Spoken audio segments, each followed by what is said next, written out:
네, 유신익 박사님 모셨습니다. 안녕하세요. 네, 안녕하십니까.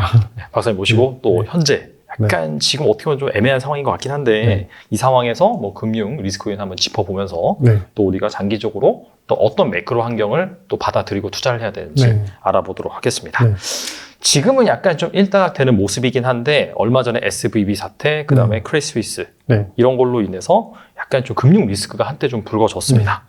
지금은 좀 잠잠한 그런 상황인데 근데 이게 일각에서는 아니다. 이게 한 빙산의 일각이고 앞으로도 더 터질 것이다라고 보는 시선이 있어요. 그래서 이 금융 리스크를 현재 이제 일단락됐다고 봐야 되는지 아니면 앞으로도 좀 터져나올 걸 좀 우려를 해야 되는지 어떻게 보시나요? 일단 모나리자입니다. 모나리자요? 예. 그 최근에 외신에서 이제 보도한 이야기가 있는데 미국 경제에 대해서 모나리자라고 표현을 하고 있습니다. 모나리자 그림을 보시면 어떤 사람은 그 모나리자 그림을 보면서 굉장히 슬프다. 혹은 어떤 사람은 굉장히 미학적으로 아름다운 형상이다. 그것도 어떤 사람은 그 그림을 보면서 고통이 굉장히 많이 잠재되어 있다. 이 이야기인즉슨 뭐냐면 현재 나타나는 경제와 정책, 그에 대한 정책, 그리고 금융시장의 흐름, 요 세 가지 꼭지를 놓고서 모두 다 다르게 해석을 하고 있다는 겁니다. 바라보는 사람의 관점에 따라 틀리다는 것이고요.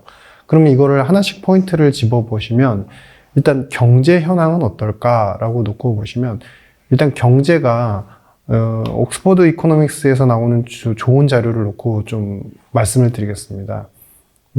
뭔가 좀 다르죠. 한쪽은 침체 양상을 좀 가리키고 있는 것 같은데 또 다른 한쪽은 그래도 괜찮고 그 양원 흐름세를 이어갈 것 같은 그런 이제 형국이고. 이게 빨간색이 약간 침체라는 뜻인가요? 네. 여기 지금 이제 그래서 부문별로 이제 그들도 분석을 해 본 자료인데요. 굉장히 좀 의미가 있을 것 같아서 이제 정리를 해드리면 이제 빨간색으로 갈수록 안 좋다라는 것이고 이제 노란색 정도면 중간 정도다. 그리고 이제 초록색 쪽으로 갈수록 괜찮다, 좋은 현상이다라는 겁니다.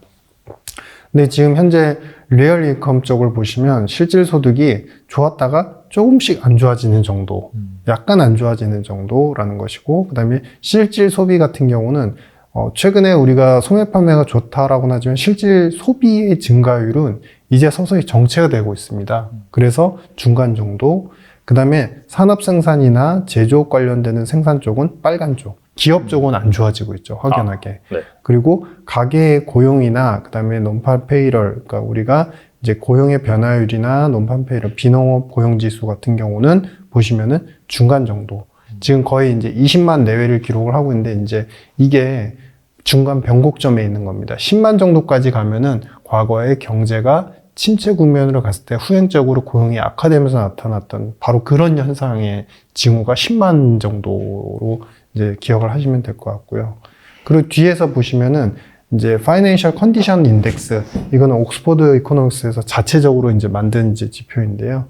이 지표를 보시면 지금은 약간은 그래도 괜찮은 상황. 그러니까 스트레스가 있긴 하지만 금융시장에 펼쳐져 있는 돈들의 흐름과 위험자산, 즉 이제 주가의 흐름이 괜찮고 그러다 보니까 회사채에 대한 금리 스프레드가 그렇게 벌어지지 않는 오히려 신용이 악화되기보다는 지난번 이제 페드가 우리가 BTFP라고 하는 은행 기간 대출 프로그램을 시행하면서 오히려 돈이 더 많아지니까 시장은 여유로워지는 그런 이제 형국이고, 그로 인해서 이제 S&P 500의 지수나 그다음에 그러니까 BB 등급 정도의 이제 회사채 금리의 이제 스프레드를 보시면은 이 금리는 중간 정도에 와 있다. 근데 이게 이제 2월 말까지 지표이기 때문에 아마 3월까지 업데이트를 해놓으면 S&P 500 쪽하고 BB 하이힐드 코퍼레이트 쪽은 아마 또 녹색 쪽으로 좀 괜찮은 형국으로 나타나 있을 가능성이 큽니다. 그리고 마지막으로 우리가 10년물과 페드의 기준금리 차, 그 다음에 10년물과 3개월 금리 차, 10년물과 2년물의 금리 차, 이거는 말 그대로 텀 스프레드, 이거는 이제 더 나빠지는, 침체를 더 가리키고 있는 징후다라는 것이죠. 근데 그러면은 이거를 좀 더 단순하게 이야기를 해볼 수 없을까요? 라고 하시면은 지금 옥스퍼드 이코노미스트에서 이제 G스코어, 이제 경기에 관련되는 사이클, 미국의 경기 사이클을 G스코어로 점수화해가지고 과거의 침체기, 바로 이제 음영 구간이 침체기입니다. 이 침체기에 어떤 패턴들을 계속 반복해 왔을까라고 이제 도식을 해봤는데요. 이 도식해본 도표를 보시면 과거에 이 이제 BCI가 사실 선행적으로 잘 잡아주죠. 뭐냐면은 이제 2008년 금융위기 오기 전에도 이미 이제 급락을 했었죠. 한번. 그 다음에 우리 IT 버블 위기 올 때도 사전적으로 급락을 했었죠. 그리고 90년도에 이제 위기가 왔을 때도 급락을 한번 해줬었고, 80년도에 이제 우리 저축 대부조합 사태가 있었을 때도 미리 사전적으로 급락을 했고요. 근데 지금 형국은 어떤 때랑 비슷하냐면요. 떨어지고 있는데, 이거는 이제 야데니 리서치에서 표현한 이제 그 내용입니다. 롤링 되고 있습니다.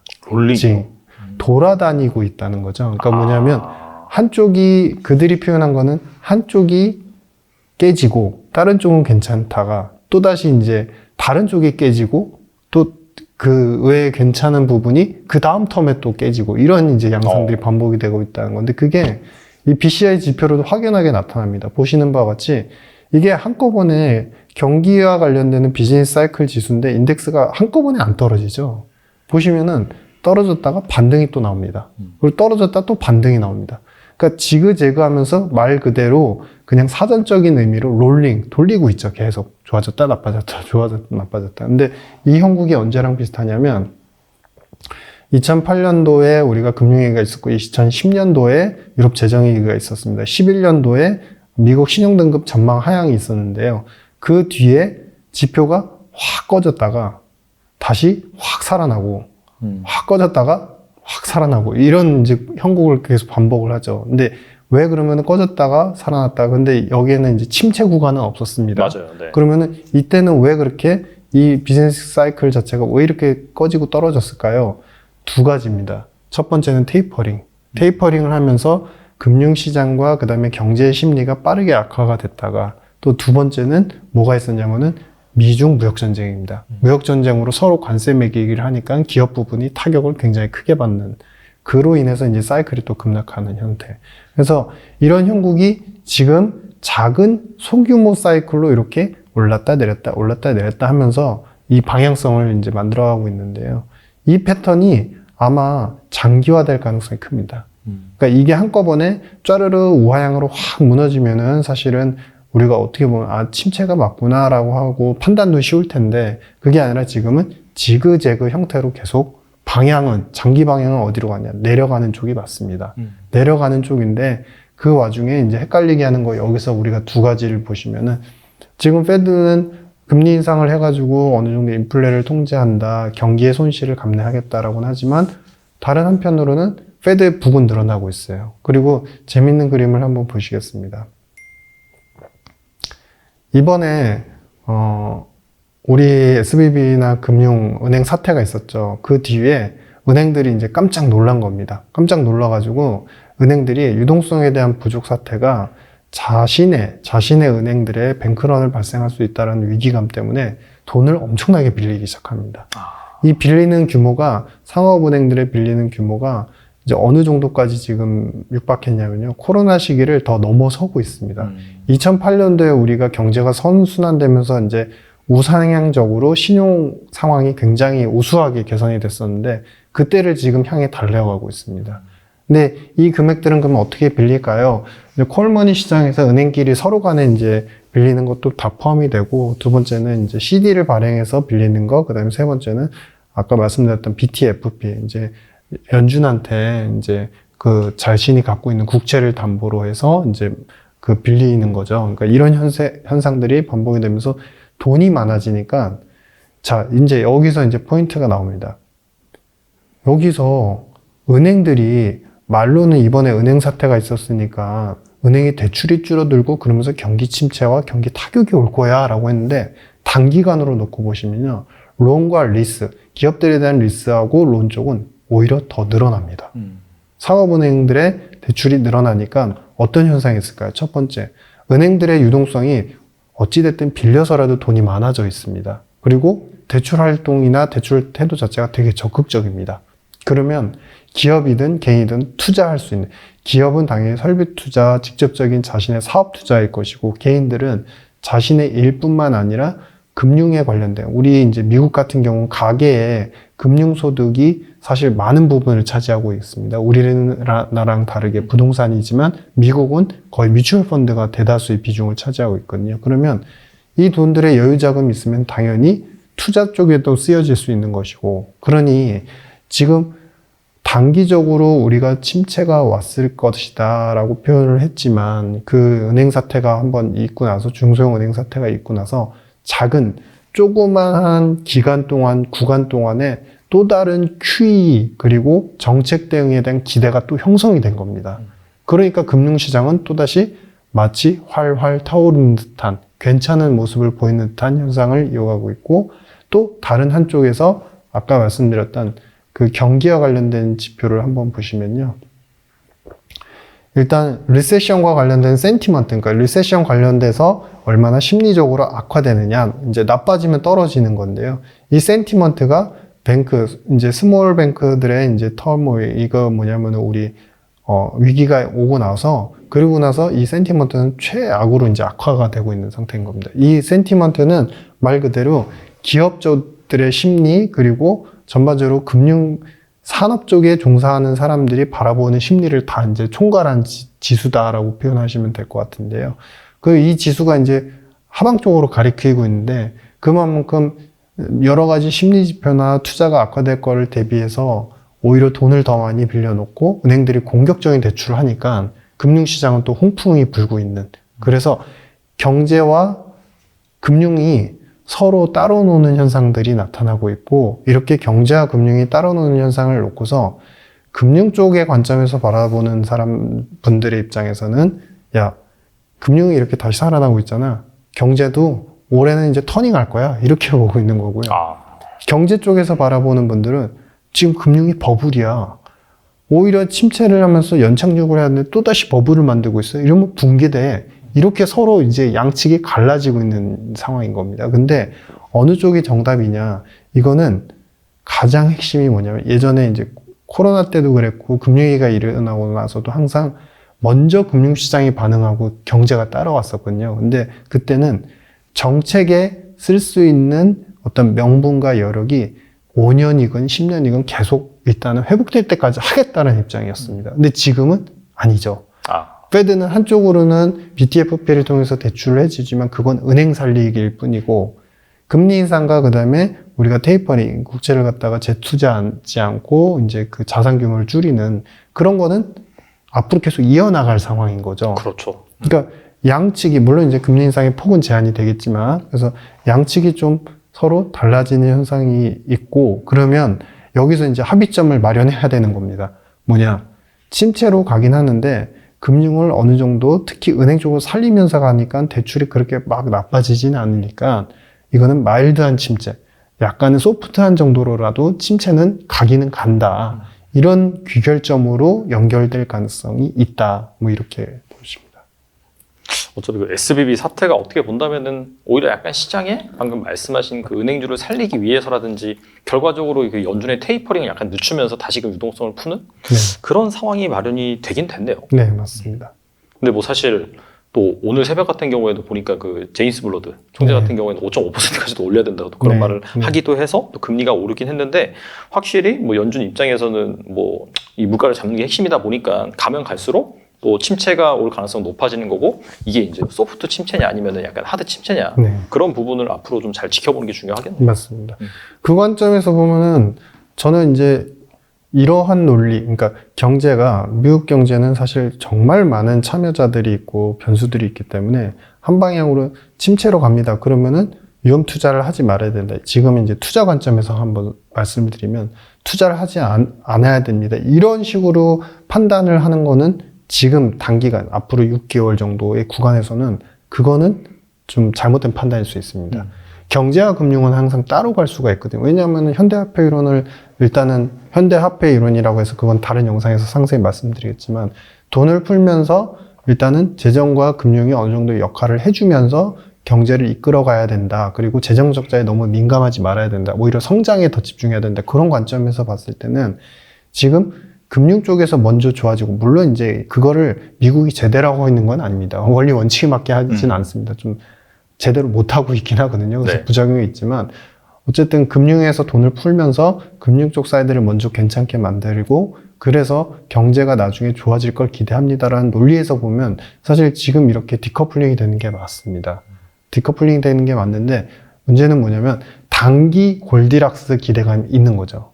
왜냐하면 금리는 여기서 기준금리가 올라간다고 사실은 뭐 0.5 아니면은 0.25 좋으면 0.25 정도니까 사실 이제 금리는 올라갈 폭이 좀 앞으로 줄어들고 제한적이죠. 그렇죠. 물가는 전년비로 하면은 어쨌든 떨어지는 쪽으로 가고 있고 달러가 이제는 금리가 더 가파르게 오를 위험도 없고 시중에 그리고 글로벌하게 이제 유동성이 그래도 어느 정도 충족이 되고 있는 구간이니까 달러는 어느 정도 횡보세를 보이고 그러면 삼박자가 금리, 물가, 달러 이 지표가 안정화되는 구간으로 보이니까 사실은 5, 6개월만 놓고 본다면 이 안전한 그런 행태들이 이 변수들의 조합이 이 세 가지 변수가 당장 깨질 일은 없어 보여요. 그러니까 금융시장의 입장에서는 환호를 보이고 좋다. 그게 맞는 구간입니다. 다만 그 6개월, 7개월 정도 다 지나고 나서 이 단기적인 골디락스라는 그런 개념들이 어느 정도 다 소화가 되고 반영이 됐을 때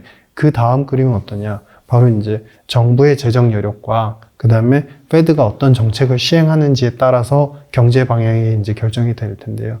그 여력이 좀 많이 예전보다 소진이 되어 있는 상태다. 그렇기 때문에 이 방향성을 금융이 좋아지고 이번에 경기가 또 따라서 좋아지는 흐름으로 연속적으로 이어지기는 힘들고 금융이 잠깐 좋아지면서 경기 침체 양상도 조금 멈추는 듯해 보이지만 또다시 이제 소프트한 정도라도 침체가 올 수 있는 그래서 어느 한쪽이 일방적으로 깨지는 게 아니라 약했던 고리의 한 부분이 깨지고 그 다음에 B 부분이 깨지고 그 다음에 C 부분이 깨지면서 서서히 약간 약한 침체로 가는 그런 구간이다 이렇게 보였습니다. 네. 또는 약간 침체로 가는 거는 뭐 사실 피할 수 없는 상황인 것 같고 앞서서도 말씀드렸다시피 이게 이제 뭐 경착륙을 하냐 연착륙을 하느냐 그게 이제 관심사인 것 같긴 한데 네. 지금 경착륙을 좀 바라보는 그런 시각에서는 어떤 부분을 예를 들냐면 미국의 상업용 부동산 네. 이게 지금 공실이 심각하다. 그리고 며칠 전에 나온 기사를 보니까 뉴욕 맨하튼에도 또 공실이 생겼다라고 하면서 뭐 약간 좀 부동산 위기. 근데 이제 서브프라임 모기지 당시에도 이제 부동산 위기였는데 이건 이제 상업용이 아니라 이제 주거용이었잖아요. 상업용 부동산 시장이 훨씬 크단 말이죠. 그래서 이거를 약간 서브프라임을 넘는 부동산 위기가 온 것이 아니냐 그렇게 이제 생각하시는 분도 계신데 여기에 대해서 어떻게 생각하시나요? 주의를 해야 되는 구간은 맞고요. 근데 그들의 공실과 우리가 생각하는 공실률은 다릅니다. 그러니까 지금 미국에서의 공실률은 10%를 상회하는 이 패턴 자체가 이미 20년도 이후부터 계속 반복이 됐어요. 왜냐하면 원격 근무, 재택 근무에 대한 패턴들이 강화가 됐고 그리고 한 가지 주의해야 되는 게 뭐냐면 아직까지 이 공실 사태로 인해서 미국의 상업은행들의 론들, 대출이 연체율 자체는 아직 1%대 내외 정도에 불과합니다. 이제 아마 이제 3월 기점 기준 자료가 이제 곧 업데이트가 될 텐데, 이게 이제 올라가는 구간이 어디까지 올라갔었냐면, 서프라임 때 이게 뻥 이렇게 위기가 왔었거든요. 근데 중요한 거는 지금 전국적으로 봤을 때 사무실에 대해서 오피스 쪽에 대한 공실률이 16.5% 정도 나오고 있습니다. 근데 이 16.5% 나오는 공실률 자체가 그들이 이제 갑작스럽게 이렇게 리스크가 오면서 높아진 게 아니라 이미 10%를 상회한 상태에서 이제 올랐었고, 이 디커플링이 나타난다는 건 뭐냐면, 올해 이제 그 SM 매니지먼트하고 이제 컬럼비아 트러스트 같은 경우는 한 24억 달러 정도를 채무 불이익을 했어요. 원리금을 못 갚아가지고 불이익에 대해서 그거에 대해서 이제 파산 신청을 했어요. 그 이제 투자한 것에 대해서. 근데 또 한쪽에서는 샌디에고 같은 쪽에서는 앞으로 생명공학 쪽 관련돼서 우리가 일단 헬스케어와 관련되는 생명공학 R&D 센터를 지어가지고 그것을 더 공급하기 위해서 여기에 대한 이제 상업용 목적의 부동산을 갖다가 또 더 이제 공급을 하기 위해서 건설을 하겠다. 이게 왜냐면은 또 헬스케어 쪽에 대한 이제 R&D나 제품 공급에 대한 니즈는 또 많거든요. 그러니까 한쪽은 또 이제 공급을 하려고 하고 더 돈을 갖다가 마련해서 더 지으려고 있고 또 한쪽에서 연약했던 쪽에서는 채무 불이행이 나타나고 있고 지금은 이게 약간 갈라져 있는 상태란 겁니다. 디커플링 상태인데 이게 이제 앞으로 파국을 맞이할 거냐 저는 이제 이것이 서프라임 모기지처럼 이제 연체율이 갖다가 연체율이 높아지면서 공실률이 높아지는 이슈와 함께 이제 은행을 갖다가 이렇게 데미지를 크게 먹이는 그런 현상으로는 생각하지 않습니다. 이것도 또 하나의 어떤 이제 아까 롤링 리세션이라고 표현을 드렸죠. 그러니까 이것 때문에 한쪽에서는 연체율이 조금 높아지고 근데 한쪽에서는 현금 흐름이 너무 좋기 때문에 그래서 어느 정도 커버가 되고 오히려 매수를 하려는 좋은 이제 상업용 오피스가 나오면 또 매수를 하려는 그런 이제 양쪽 사이드로 벌어질 텐데 이쪽의 활동이 서서히 둔화가 되면요. 그것은 무엇을 얘기냐 하냐면 사실 고용도 나빠질 수 있다는 걸 의미해요. 왜냐하면 대부분의 상업용 건설이 사실은 공장이라든지 회사 제조와 관련되는 그런 시설물을 갖기 위해서 혹은 회사 매니지먼트를 하기 위해서 지어진 건물이 많은데 그것들이 조금씩 적어진다는 거는 기업들이 일단 현금 흐름이 서서히 더 안 좋아지면서 고용도 창출이 좀 느려지거나 약화될 가능성이 있다. 지금 이렇게 공실률이 높으면 기업 경기가 안 좋은 거고 그러면 당연히 뭐 안 좋은 거 아니에요? 이제 고용도 당장 침체되는 거 아니에요? 라고 하는데 하나 버티는 부분이 있습니다. 뭐냐면은 지금 대다수가 이 공실률이 이제 한번 여기 보시겠습니다. 대표적으로 서부 지역입니다. 이 그림 보시면은 샌프란시스코가 19% 정도 공실이 나오고 있고 샌디에고가 13%. 이 격차가 좀 크죠. 그리고 이제 로스앤젤레스가 14%, 시애틀 18%, 덴버가 17% 이렇게 나오고 있습니다. 이렇게 높은 편인데 그래도 메이크업을 해주는 데가 뭐냐면은 우리 미국 고용에서 비즈니스 프로페셔널 앤 비즈니스 쪽. 그러니까 이 부분이 뭐냐면 그 기업의 회계, IT, 기업의 건물 관리, 그 다음에 폐기물 처리, 환경 처리, 이거를 서비스를 제공하는 그런 업종이거든요. 근데 그 업종이 최근까지도 고용에서 보시면 굉장히 탄탄하게 고용이 계속 늘고 있어요. 그러니까 아직까지는 기업들에 대해서 처리를 해줘야 되는 그런 것들에 대한 니즈가 많다라는 것이고, 아직 본격적으로 기업들이 붕괴되거나 뭐 약간의 이제 해고를 하고 뭐 IT 테크 기업들이 뭐 이제 축소를 하고 감축을 한다 뭐 이런 얘기는 있지만 기업이 아직 앞으로 나아갈 길에 대한 영위에 대한 목적에 대해서 필수적으로 필요한 요소들은 아직도 고용 창출이 잘 되고 있고 그렇기 때문에 상업용 부동산이 버티고 있는 중인 것이다. 즉 이야기즉슨 뭐냐면 상업용 부동산이 올 연말까지 빵 터진다라고 보는 관점보다는 서서히 약화가 되면서 이 부분도 고용에 대해서 조금은 아까 가장 좋았던 비즈니스 이제 프로페셔널 앤 비즈니스 이쪽의 고용도 서서히 좀 줄을 가능성이 있는 것이지 이게 은행 데미지를 크게 먹이는 건 아니다. 다 실물 쪽에 대해서 조금씩 약화되는 구간인 것 같다. 이렇게 보여집니다. 그리고 이제 IMF가 뭐 금융 위기가 현실화될 경우에 세계 경제 성장률이 한 1%에 그칠 수 있다. 이렇게 밝혔고 한 가능성은 한 15% 정도 그렇게 이제 최근에 얘기를 했거든요. 네. 그래서 이 부분은 어떻게 보시나요? 그러니까 여기서 말하는 이제 금융위기는 이번에 이제 중소형은행 사태를 겪었죠. 그래서 IMF 입장에서도 가장 코셔스하게 이제 보수적으로 전망을 한 것 같습니다. 그러니까 확률은 많지 않지만 이게 이제 뱅크런이 생기면 결국에는 나중에는 차후에는 돈이 대형은행에도 버티기 힘든 대형은행에서도 예금이 인출이 돼서 결국엔 단기자금 시장 MMF에만 돌게 돼서 그러면은 이게 어떤 현상을 초래하느냐 결국에는 예금을 갖다가 그러니까 저리로 조달을 해가지고 그거 가지고 이제 은행들은 대출을 하곤 하는데 그런 행태들이 다른 쪽으로 또 다 번지면 유럽은행까지도 다 번질 수 있고 거기에 추가적으로 아까 이제 상업은행 얘기했지 않습니까? 근데 상업은행 쪽 같이 대출 쪽에서 부실까지 나타나면은 은행들이 더 힘들어지니까 이게 직접적인 타격이 온다면 금융위기의 어떤 형국으로 발전할 수가 있고 그것이 결국에는 성장률을 전 세계적으로 미국뿐만 아니라 유럽까지도 전 세계적으로 낮출 그런 위험 요소다 이렇게 표현을 한 겁니다. 근데 중요한 거는 이제 확률이 그렇게 높진 않다. 그 가능성이 이제 존재한다라는 거죠. 그러니까 확률이 높지 않다라고 표현한 건 뭐냐면 여력이 되는지 안 되는지 여부는 사실 별개로 지금 미국 재무부는 더 많은 은행들이 약간 이런 뱅크런이나 유동성 위기에 오면은 구해줄 만한 어떤 자금 여력은 안 됩니다, 사실은. 근데 일단은 무엇을 대동했느냐? 대형 은행들의 유동성을 갖다가 그 투입을 시켰죠. 그러니까 도움을 받은 거죠. 네. 민간 쪽에서, 금융기관에서. 그래서 그렇게 해서라도 이제 불을 끄게끔 이렇게 만들고 있는 굉장히 좀 어떻게 보면 정책적으로 보면 사실 무모한데 적극적이죠. 이런 정책들을 하고 있기 때문에 이 정책들을 무모하지만 적극적인 정책을 안 했다라고 한다면은 IMF가 경고한 그런 위기 시나리오로 갈 수 있었겠으나 지금 그 불을 정부가 좀 꺼놓은 상태 이렇게 보였습니다. 그리고 이제 IMF가 우리나라의 경제 성장률을 올해 한 1.5%그 정도로 제시를 했는데 이게 이제 살펴보니까 4번 연속 내린 거더라고요. 네. 그럼에도 약간 국내 증시는 전 세계 상승률 1위거든요. 네. 특히나 이 코스닥 지수 네. 특정 섹터가 많이 올라서 그렇지. 네. 그래서 약간 좀 이런 부분이 앞서서도 물론 이제 경제랑 뭐 금융시장이 다르게 간다라고 말씀하셨는데 그래도 약간 좀 너무 과하게 오른 것이 아닌가 그런 생각도 없지 않아 있는데 어떻게 보시는지 궁금합니다. 첫 번째는 우리의 이제 성장률은 이제 반도체 경기하고 사이클이 굉장히 밀접할 수밖에 없고 우리가 내수의 기여도보다 사실은 수출에서 오는 대외 수지에 대한 기여도가 상당히 큰 나라이고 두 번째는 내수가 약하다 보니까 정부의 재정으로서 정부의 지출로 어느 정도 성장을 이제 메이크업 해주는데 이 두 가지가 다 막혀 있는 거죠.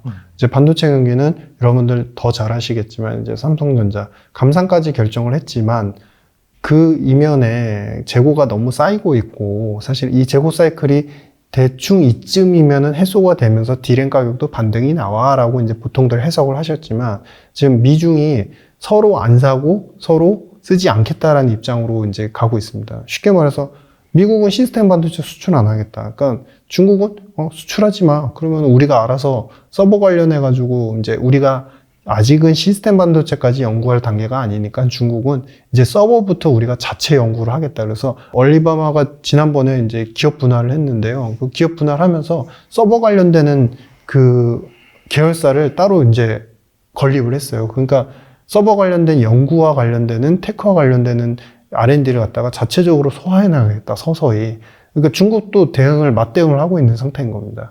그러다 보니까 우리가 당연히 이제 시스템 반도체가 팔리면서 우리 같은 경우는 이제 대중 메모리 반도체 수출이 이제 많이 늘어났었는데 그게 이제 꺾이고 있고 치포로 어느 정도 우리가 같은 한 편에 속했다라고 생각했지만 미국이 우리한테 반도체 관련돼서 수출을 하려면 요구하는 사항들이 뭐 기술에 대해서도 공개를 해야 되고 그러니까 사실은 이제 그 회계와 관련된 이윤 회계와 관련되는 정보를 공개해야 된다는 건데 그게 사실은 또 기술하고 연결이 되니까 그리고 중국 관련된 투자는 더 이상 하지 말아야 돼요. 근데 중국에 나가 있는 우리 삼성전자라든지 그 사업체들이 있지 않습니까? 공장이 이미 있지 않습니까? 그렇죠. 그런 데서 이제 돌리지 못하는 그런 리스크들까지 이제 다 있고 그러니까 반도체에 대해서는 이게 빈틈이 지금 보이지 않는 상태다라는 것이고요. 두 번째는 우리가 이제 정부가 최근에 이제 재정 준칙을 갖다가 지키겠다, 법제화하겠다 이렇게 이야기를 하고 있습니다. 그러니까 그 얘기는 뭐냐면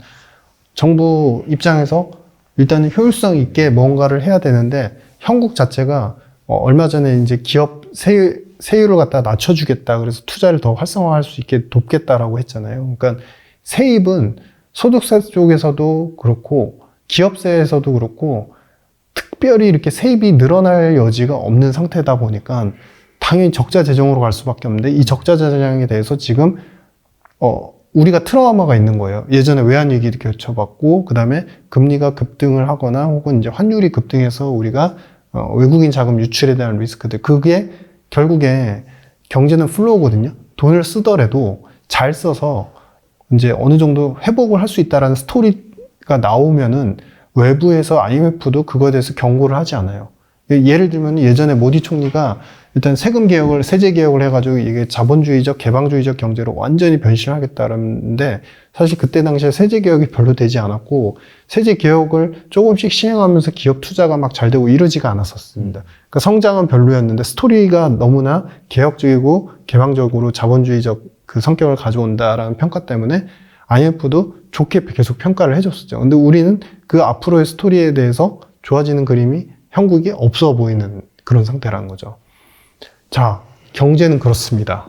근데 이제 앞에서 말씀하신 것처럼 자본시장, 이제 특정 섹터라고 하셨는데 이제 뭐 저도 이제 관찰은 해봤으니까 당연히 EV 배터리 쪽 제가 이제 그 밸류에이션이라든지 이게 얼마나 성장 산업이고 멈출 수 없을 정도로 이제 괜찮은지에 대해서 그런 언급은 이제 제가 하는 건 맞지 않는 것 같고요. 근데 다만 중요한 거는 두 가지 패턴이 있어요. 그 뭐냐면 우리가 코로나를 거치고 나서 이제 주식시장은 경제와 별도로 디커플링이 된다는 이슈는 미국뿐만 아니라 한국에도 이제 해당이 되는 것이고, 두 번째는 우리가 유동성이 항상 이제 특정 외국인들이나 이제 기관의 어떤 유동성에 더 의존적일 수밖에 없는 구조였기 때문에 외국인들이 오히려 이제 돈이 빨리 빠져나가고 한다면 항상 어떤 리스크였냐면은 기업 가치는 괜찮은데 우리가 소위 얘기하는 유동성이 모자름으로 인해서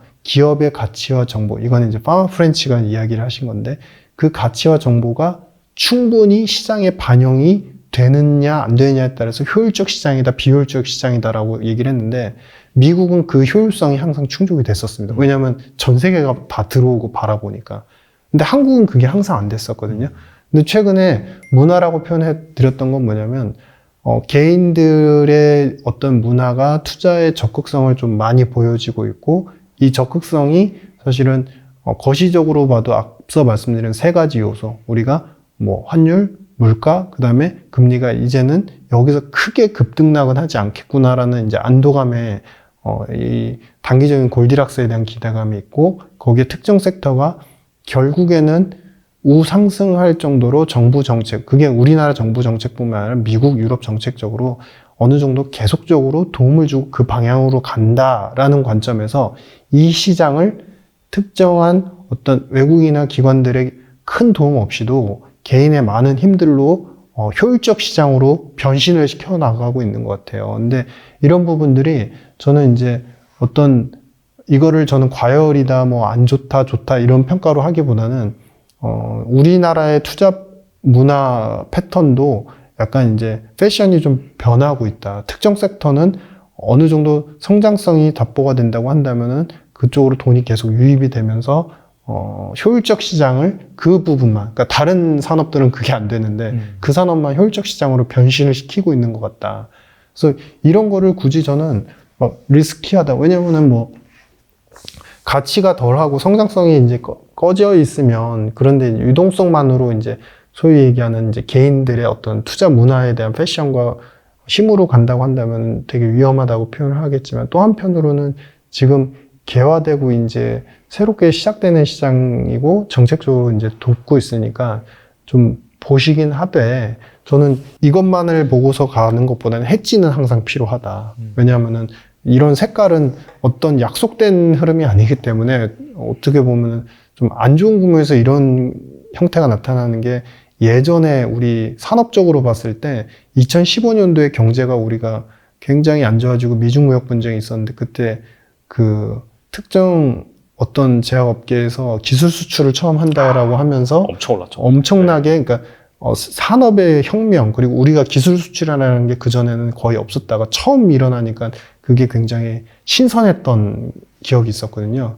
근데 그때랑 좀 유사성이 있습니다. 물론 이제 그때는 이제 결론적으로 실패로 갔고, 이거는 이제 산업의 어떤 제조업 산업 기반이기 때문에 뭐 실패, 그 다음에 성공, 이렇게 분할적으로, 이분법적으로 해석하는 건 아니지만, 그런 관점에서 보면은 어떤 신선한 패션과 산업의 변화에 대한 이제 기대감이 좀 많이 반영이 되고 있는 것 같긴 하다. 뭐 이런 판단입니다. 그렇다면은 뭐 길게 봤을 때, 좀 장기적으로 봤을 때 결국 우리나라 발전을 책임질 만한 그런 뭐 섹터나 그런 걸로도 방금 말씀하신 뭐 배터리라든지 뭐 이런 것들을 꼽을 수 있을까요? 뭐 이를테면은 뭐 사실 장기적으로 좋다라고 한다면은 뭐 시장이 급락했을 때 뭐 기회를 노릴 수가 있으니까 어떻게 보시는지 궁금하거든요. 저는 이제 뭐 에쿼티 쪽, 주식 쪽은 더 전문가 애널리스트 분들이 있으니까 그런 분들 말씀을 참조하시면 되고, 산업의 사이클을 저희가 말씀을 드릴게요. 그러니까 처음에 우리가 걸음마 단계에서 도입기가 있고 성숙기가 있고, 성숙이 가장 절정에 이르는 기가 있고, 그 다음에 퇴화기가 있고. 근데 보면은 어떤 관점이냐면, 산업에서 이제 경제와 기업들이 이제 참여를 해서 이쪽이 정책적으로 밀고 투자가 많이 미뤄진다. 그리고 수요를 유발할 것이다. 이 수요를 유발할 것이다는 어디에 있냐면 미국의 보조금 지급인 거죠. 그러니까 보조금을 갖다가 이제 줄이지 않고 더 늘리면서 전기차 구매를 많이 늘린다. 그러면 아직 근데 미국의 현지에서의 반응을 보면 테슬라가 일단은 이번에 이제 전기차 보조금이 테슬라라든지 포드라든지 자국 기업 자동차로 맞아요. 다 집중이 됐지 않습니까? 네. 근데 이 테슬라에 대해서 보조금을 주면은 이제 조금 더 구입할 여력이 있지만 기본적으로 미국에서도 테슬라에 대해서 고가 차량이다라는 인식이 많더라고요. 그러니까 테슬라의 그 침투율 자체가 그렇게 높지 않은 상태예요. 그러니까 그 비율로 보시면 그 비율이 대략적으로 전기차 전체적인 투입 비율이 내수, 그러니까 미국 내수에서만 봤을 때 대략 5에서 7% 정도 내외? 요 정도밖에 아직은 안 되는 상태입니다. 그게 왜 그러냐면 우리랑 비슷합니다. 충전소 때문에, 그 한계 때문에 그렇거든요. 근데 네.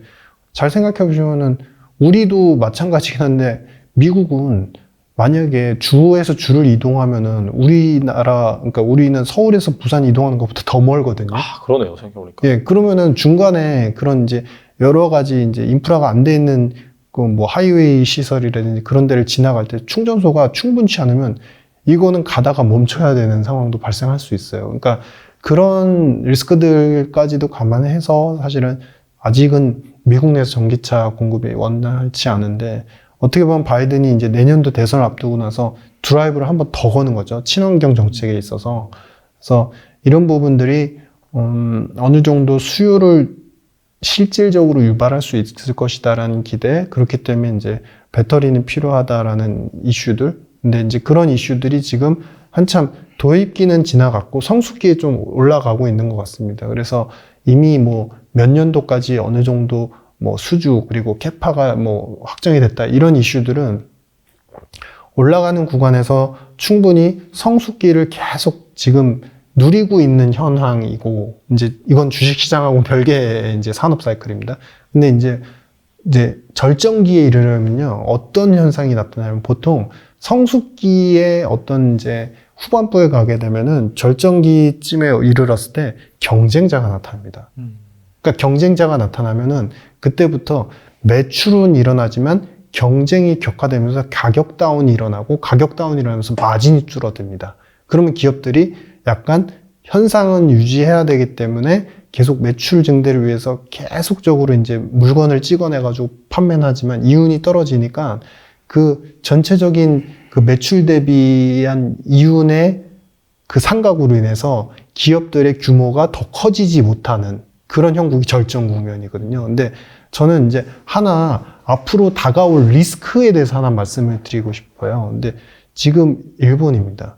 그러니까 일본이 사실은 치포에서도 어떻게 보면은 가장 이제 장점이 있었던 소재 쪽이었는데 미국이 장비 쪽까지 합심해서 너희들 물건을 사줄게. 그러니까 관계 이슈죠. 그러니까 어떻게 보면 일본이 미국채를 많이 보유해주고 있고 그만큼 외교적으로 그다음에 정치적으로 탄탄한 흐름이다 보니까 오히려 장비에 대한 이제 공급을 갖다가 여력을 갖다 일본한테 열어줬다시피 파나소닉이 사실은 지금 가장 그 MS로 보면 가장 1등이에요. 아직까지는. 그러면은 일본의 파나소닉을 계열로 한 밸류 체인들 쪽에서 더 만약에 미국이 더 그쪽에 어떤 수혜적인 정책들을 밀어주거나 한다면 이제 물론 한국의 배터리 산업이 당연히 좋다라고 저도 이제 인식은 하고 있는데 경쟁이 있다고 생각하는데 일본이 관계로 인해서 그 산업을 갖다가 더 키울 수 있는 미국의 정책들이 앞으로 만약 현실화되면 그때 이제 경쟁의 구도가 좀 격화되지 않을까 뭐 이 정도 생각하고 있습니다.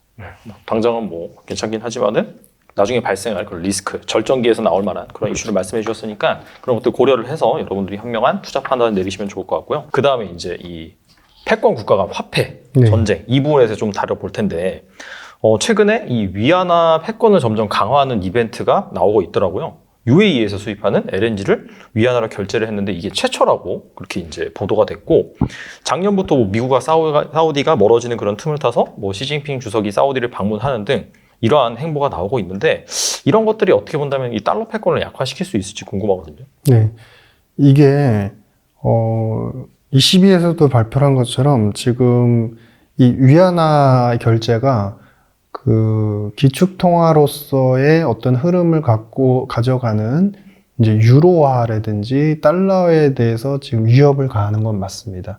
근데 이제 화폐에 대해서 그러면 기축통화나 이제 중요 통화에 대한 화폐의 성격을 한번 이제 살펴보실 필요가 있는데요.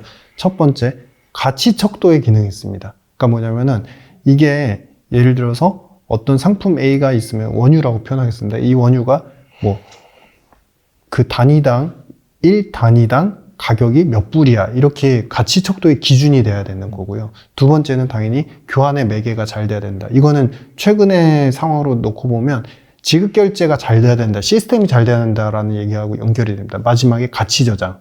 뭐냐면은 이 가치 저장 기능은 뭐냐면 첫 번째 가치 척도하고도 연결이 됩니다.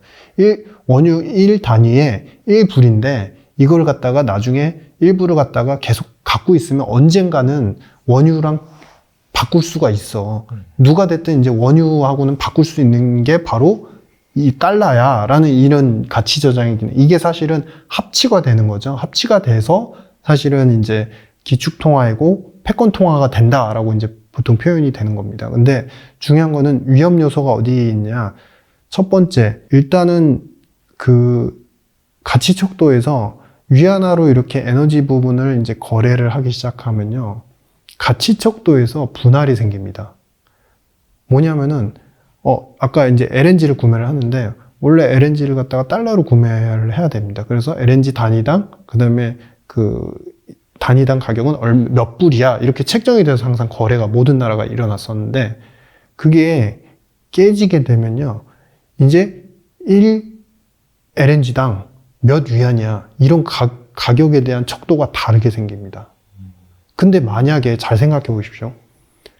그거를 달러 환산 가격으로 사고 파는 게 아니라 그들끼리 또 내고를 해서 그들이 책정한 가격이 생기면 예를 들어서 이쪽에서는 이제 여전히 달러로 거래할 때는 이제 그냥 원유라고 편하게 얘기를 하겠습니다. 원유 1단위당 뭐 1달러야 이렇게 거래를 하는데 그거보다 싸게 원유 1단위당 몇 위안이야. 근데 그 가격이 1불보다 싸요. 그러면은 시장이 어떻게 되겠습니까? 시장이 갈라지게 되는 거죠. 분리가 되는 겁니다. 가치 척도에서 분리가 생기는 거죠.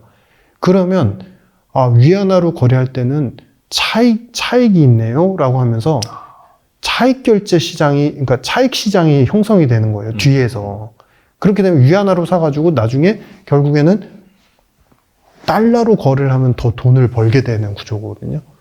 그렇게 되면서 이게 그 해당 시장도 분할을 시키면서 약간 이제 분열을 시키는 거죠. 쉽게 말하면. 분열을 시키면서, 두 번째, 거래로까지 이어지게 되면은 오히려 이제 우리 BIS로 보면은 교역 거래에서 아직도 위안화 결제 비중 5% 정도고 미국이 지금 달러가 한 80%고 나머지 한 10% 내외 정도가 이제 유로화입니다. 근데 이제 거기서 결제하는 규모도 서서히 높아질 수가 있어요. 그리고 마지막 가치 저장. 어쨌든 그전에는 달러로만 에너지 원유를 갖다 이제 바꿀 수 있으니까 달러를 갖고 있으면 어쨌든 제일 필요한 원유는 살 수 있어라는 컨셉이었는데 위안화가 그 기능이 가져오면 위안화도 가치 기능이 형성이 되는 거예요. 그러면 이 세 가지 요소를 굉장히 비중은 작지만 서서히 이제 건드리게 되는 거죠. 그러니까 위협적인 요소다라고 표현을 하는 거고, 근데 여기서 결점이 있습니다. 위안화는 사실은 이제 우리가 그 바스켓 통화, 그러니까 주요 뭐 달러라든지 뭐 유로화 뭐 여러 가지 바스켓 통화를 기반으로 중국의 중앙은행이 그거를 공시를 하죠. 매일 이제 시기별로 공시를 해가지고 주기적으로 공시를 해서 지금 1위안에 몇 불이야 이렇게 공시를 하게 되는데요. 그게 미세 조정이 항상 있습니다. 그러니까 바스켓 통화라고는 설정을 해서 비중이 몇 %야 라고 이제 결정은 해놨지만 중요한 건 미세 조정이 있다는 건 뭐냐면요. 자의적으로 원래는 현재 달러하고 현재 위안하고 현재 엔화 가치 기준으로 봤을 때는 예를 들어서 뭐 8위안이야 라고 이제 설정을 해야 되는데 1불에 8위안이야 뭐 이렇게 설정을 해야 되는데 반대로 자기들이 가치 조정을 하기 위해서 7.9야 혹은 7.8이야 이렇게 변동을 시킬 수 있다는 거예요. 그러니까 이러한 얘기는 뭐냐면은 가치 척도와 그 다음에 거래 기능, 그 다음에 가치 저장의 기능을 조금 뺏어오곤 있는데 완벽한 이제 이 시장 자율 탄력적인 통화가 아니기 때문에 위안화가 관리 변동의 기능이 가져오기 때문에 항상 리스크의 데미지에 처해질 가능성이 있다는 거예요. 예를 들어서 자신들이 위안화로 거래를 많이 하려고 앞으로 이제 위안화를 결제 비중이 높아지니까 위안화도 많이 보유합시다라고 했는데 위안화가 시장 가치에 의해서가 아니라 정부 정책에 의해서 가치가 변동을 하게 되면 수입업체든 수출업체든 타격을 입게 되거든요. 그 리스크에 노출이 되어 있기 때문에 이쪽이 기축통화로 가는 데는 시간이 굉장히 많이 걸릴 겁니다. 자율적인 그 수출입 결제 시장이 사실 굉장히 큰 의미를 갖고 있는데 물론 가치 척도와 가치 저장의 의미도 중요하지만 거기서 공격을 했다 하더라도 이런 자율 변동 환율적인 요소가 없는 상태에서는 기업들이 이를 이용한 거래를 하기를 상당히 꺼려할 거예요. 근데 다만 정책적으로 중국이 계속 예전에 블록화됐던 이제 영국의 스털링 블록이 있는데요. 아마 그때하고 비교를 해보면요. 아마 계속 제어를 할 겁니다. 그러니까 어떻게 제어를 하냐면은 우리 상품, 당신들이 예를 들어서 어떤 상품을 수출하고 싶으면 이거는 반드시 위안화로 결제를 해. 우리가 이제 CIPS랑 중국 결제 시스템을 통해서 반드시 결제해. 라고 제한을 둬버리는 거예요. 그러면 어쩔 수 없이 그 해당 통화의 그 거래 규모가 늘어나거든요. 근데 그게 바로 이제 스털링 블록이 나타나면서 이제 블록에 속했던 국가들한테 그걸 강요를 했었습니다. 근데 그런 현상들이 나타날 개연성은 있다. 근데 이제 뒤에서 이것 역시도 이제 되게 큰 주제니까 다음에 말씀드리겠지만 미국이 녹록치 않습니다. 그렇죠. 미국이 가만히 있을 미국이 아닙니다. 패권이 무너진다. 이렇게 단정을 지어서는 안 됩니다. 미국 달러 패권이 무너진다고 보셔는 안 되는 이유가 12DC. 미국 디지털 달러는요, 기술적으로는 이미 그 G7 국가들, 그러니까 G20에서 이제 러시아하고 인도, 뭐 브라질, 그 다음에 중국 요 정도 빼고 나머지 G7 그 위에 다른 이제 기타 선진국들 거의 다 기술적인 트랜스퍼하고 지급결제까지는 서로 호환적인 테스트는 거의 다 됐어요. 근데 문제는 아키텍처예요. 어디까지 어떻게 이제 적용을 할 것이고, 이 이제 차후에 이제 제가 관련되는 내용이나 이런 거는 백서 기준으로 상세히 말씀을 드리겠지만, 핵심이 뭐냐면, 이 CBDC 디지털 달러를 현재 현존하는 달러하고의 혼용을 어떻게 가져갈 것이며, 이 디지털 달러가 지급 결제되는 시스템의 범위와 국가 그리고 중앙은행 금융기관의 범위를 어떻게 가져가실 것이고, 그 결제를 할 때 무엇을 지불하고 수수료는 어떻게 지불할 것이냐, 이자의 부분은 어떻게 할 것이냐라는 아키텍처, 말 그대로 설계도가 아직 명확하지 않은 상태예요. 이 설계만 어느 정도 마치고 나면은 이 디지털 달러가 또 다른 이제 지급 결제뿐만 아니라 가치 저장하고 가치 척도에 굉장히 중요한 수단이 되고, 이 디지털 달러가 나오면 우리도 마찬가지지만 이미 미국에서도 그렇고 지금 영국도 그렇고 유럽도 그렇고 현금의 화폐 그 사용 비율이 굉장히 떨어지고 있어요. 금융기관은 더할 나위 없이 떨어지고 있는 상태고, 그렇기 때문에 이거를 가져오게 되고 더 빨리 가져오게 되면 아무래도 시스템적인 불안 요소, 환율의 불안 요소가 있는 중국보다는 우위에 있을 가능성이 있거든요. 그렇기 때문에 여러분들 뭐 최근에 위안화 결제가 늘어나기 때문에 달러 패권이 위협을 받고 있는 건 맞지만 달러 패권의 붕괴 이런 거에 대해서는 오히려 그쪽의 자극적인 그런 소식에 대해서는 너무 민감하지 않으시는 게 오히려 현실적이다 이렇게 보여집니다. 그러니까 디지털 그런 달러를 활용함으로 인해서 훨씬 더 그런 결제라든지 기축통화로서의 용이성이 훨씬 더 부각이 되기 때문에 네. 달러의 그런 입지는 강화될 수가 있겠네요. 그렇죠. 이런 것들이 잘 나온다고 하면. 네. 이거는 저도 이제 많이 계속 페이퍼를 보면서 연구 중이니까 단언으로는 말씀을 구체적으로 못 드리겠지만 차후에 이제 말씀을 드리겠지만 가치 저장에서 기존 달러가 페트로 달러, 즉 이제 석유 거래에서 제일 중요한 핵심 통화였기 때문에 페트로 달러, 그래서 패권이 결정되고 뭐 이런 역사가 있지 않습니까? 그거를 위안화가 치고 왔죠. 만약에 디지털 달러를 결제를 할 때 이 상품은 디지털 CBDC, 그러니까 미국의 CBDC로만 결제를 해야 돼라고 선언을 해버리면요, 가치 조정 기능이 다시 복구가 돼요. 그 상품이 뭘까? 그 공부를 해야 됩니다. 저는 이제 나중에 좀 어느 정도 힌트가 말해야 될 때 그거는 말씀을 드리도록 하겠습니다. 네. 그리고 이제 중국이 또 계속해서 약간 좀 미국의 달러 뭐 붕괴인지 아닌지는 잘 모르겠으나 네네. 계속해서 미국의 채권을 매도하고 있다. 그래서 기사를 보니까 12년 만에 중국의 미국 채권 보유량이 최소다. 뭐 이런 식으로 이제 기사가 나오더라고요. 이건 어떻게 해석해야 될까요? 이게 원래 예전에 이제 통화 블록, 스털링 블록 말씀드렸지 않습니까? 네. 그때랑 똑같이 하는 겁니다. 그러니까 그때도 어떻게 됐었냐면은 이제 1930년도쯤에 이제 중국에 스탈링 블록이 있었고 그 40년도, 44년도쯤이었나 그 브레튼 우즈 체제를 붕괴를 하면서 미국이 달러 번이제로 갔거든요. 그 체제 붕괴된 이후부터. 그러니까 그러면서 30년에서 40년 걸쳐가면서 두 블록이 나눠졌습니다. 그러니까 파운드라고 표현되는 스탈링 블록이 있고 그다음에 달러 블록이 있었는데 양쪽이 뭐를 요구하냐면요. 각국 중앙은행들이 갖고 있는 이제 스탈링 블록에서는 파운드의 준비금 비중을 늘려라. 기타 다른 통화의 비중은 줄여라. 미국 달러 쪽에서도 마찬가지였습니다. 달러 블록 쪽에서도. 그때는 이제 달러 블록이 많지는 않았어요. 북미 쪽 캐나다라든지 뭐 이런 나라들 위주로 편성이 됐었는데. 그러니까 이게 뭐냐면 중국이 자신의 위안화 블록을 만들기 위해서 중국 자체적으로 보유하고 있는 이제 위안화가 아닌 특히 이제 상대국 통화죠. 그와 관련된 포지셔닝을 계속 줄이는 거예요. 그러니까 그게 달러 채권이 되겠죠, 당연히. 그래서 이쪽 비중을 줄이면서 그럼 뭘 할 거냐? 아마 자국 내 포트폴리오 비중을 더 늘릴 겁니다. 그거를 어느 정도 나중에 시간이 한참 지난 후에는 몇 프로까지 위안화 비중을 갖추어라고 러시아 혹은 브라질, 지금 따라오고 있는 그런 나라들한테 그 준비금에 대한 한도를 갖다가 설정을 할 겁니다. 그렇기 때문에 일어나는 이제 채권에 대해서 어느 정도 자신들이 정책적으로 줄이고 있는, 미국 채권을 줄이고 있는 그런 형국으로 보입니다. 그리고 이제 작년에 미국의 가장 큰 실수 중에 하나가 이 러시아를 스위프트망에서 배제시켰다. 그럼으로 인해서 사실 그 러시아가 이제 뭐 중국 쪽으로 확실히 결제 시스템을 이용하고 그 다음에 상대국으로 하여금 내가 미국한테 잘못 보이면은 나도 저렇게 될 수가 있겠구나. 그래서 약간 좀 대안을 찾게 만들었다. 그래서 이게 약간 치명적인 미국의 실수다라고 이제 그렇게 얘기하는 부분이 있더라고요. 이 부분은 좀 어떻게 생각하시는지 궁금하거든요.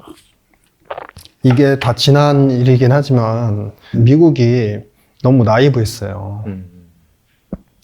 그 스위프트망에서 이제 배제를 시킨다라고 했는데 이제 중요한 거는 상품이 이 상품 자체가 필요한 상품이었잖아요. 그리고 스위프트망에서 배제를 시키면서 핵심은 뭐냐면요. 그들이 공급하는 물건에 대해서 살 수 있는 수요자들도 완벽하게 차단을 시켰었어야 돼요. 그래야 진정으로 어떤 이 불법 나라, 뭐 전쟁을 일으킨 나쁜 나라로서 이 지급결제 시스템에서 배제를 시키고 사려는 사람들도 완전히 차단을 시켜버렸으면 이게 러시아도 그 당장의 형국, 그러니까 항상 모든 거는 정책도 마찬가지입니다. 속도와 대응의 문제이거든요. 속도적인 측면에서 갑작스럽게 이제 중국이, 이제 러시아가 팔 수 있는 물건이 일단은 그 수요자가 완전히 줄어들고 그 결제 시스템까지 망해서 배제가 돼버렸으면 러시아는 갑작스러운 붕괴가 오면서 당황하고 대응할 수 있는 여력이 적었을 거예요. 근데 잘 생각해 보시면 중국을 나중에 뚫었다고 하는데요. 그게 아닙니다. 그 전에 레버리지가 하나 있었습니다. 뭐냐면 그래도 유럽은 힘드니까 유럽은 이 정도만큼 비중은 서서히 줄이겠지만 유럽은 어느 정도 러시아한테 공급받을 수 있는 통로에 대해서는 열어놨었어요. 그때 러시아가 뭐라고 이야기를 했냐면 푸틴이 말이 안 되는 거다. 그러니까 뭐냐면 아예 차단을 하려면 다 차단을 해야 되는데 그러니까 러시아하고 원유 거래를 하면은 일단은 규제 대상 국가로 지정을 한다고 했었는데 적든 많든 간에 유럽은 거래를 하는데 그거는 어쩔 수 없는 형국으로 빼줬어요. 예외를 인정해주죠. 그렇죠. 예외를 인정해주면서 그것도 어떻게 보면은 서방 블록, 그러니까 미국하고 유럽의 블록인데 중심이 유럽은 사게끔 둔 거예요. 그러니까 굉장히 나이브하죠. 지금 생각해보면. 자신들의 편인데 자신들의 편에서 일정 부분은 살 수 있게 또 만들어 놓은 거예요. 차단 효과가 없었던 거예요. 그러한 기간이 상당 기간 길어지면서 러시아 입장에서는 그를 기반으로 어느 정도 재정을 충당을 하면서 또 다른 바이어를 찾았는데 그게 그동안에 계속 합심해서 논의했던, 물밑 아래에서 합심했던 논의했던 중국이 대상이 된 거고 그 결제가 아예 시스템적으로 장기간 동안 버티면서 더 완벽해질 수 있었다. 굉장히 좀 실수를 크게 한 것 같습니다. 그래도 어쨌거나 이제 뭐 미국 입장에서는 방금 말씀하신 이 디지털 달러 이런 네. 것들을 선보임으로 인해서 사실 그런 달러 패권에 약해지는 그런 약화되는 그런 부분을 어느 정도 상쇄할 수 있을 것이다. 그렇게 이제 보는 게 맞겠네요. 네. 그래서 이 디지털 달러가 뭐 제가 시점까지 예측할 수는 없지만 아마 이제 빠른 시간 안에 이게 이제 상용화를 선언을 그들끼리 할 가능성이 있고 이미 50개국 정도가 이제 런칭할 수 있는 시스템은 마련되어 있고 11개국이 소프트 런칭을 이미 시행을 하고 있다라고 해요. 그래서 여기엔 당연히 미국하고 G7이 당연히 들어가 있을 것이고요. 그래서 이게 실시가 되면은 아마도 그들이 종국에 노리는 또 다른 강화된 패권과 그들만의 블록이 형성이 되면서 또다시 지금 올라오고 있는 수면 위로 올라오고 있는 중국 블록에 대한 압박을 상당히 강하게 할 것이다. 뭐 이런 판단입니다. 네, 오늘 나와주셔서 또 금융 위기, 네. 뭐 리스크가 이제 어느 정도 심화됐는지 팩트 체크랑 그다음에 화폐 전쟁 여기에서 이제 뭐 미국은 또 중국에 대응해서 네. 또 디지털 달러를 출시할 것이라든지 이런 다양한 얘기 말씀 나눠주셨는데 잘 새겨 들으시고 또 이런 것들이 앞으로 어떻게 전개되는지 네. 네. 꼭 모니터링 잘 하시면은 분명히 여러분들이 투자할 때 큰 도움이 될 거라고 생각이 되고 또 디지털 달러 이런 것들이 구체적으로 언제 출시될지 그 부분 같은 경우에는 또 모니터링에서 다음에 네, 나와주셔가지고 네. 말씀해 주시면은 좋을 것 같습니다. 네. 지금까지 유신익 박사님 나와주셔서 감사합니다. 예, 감사합니다.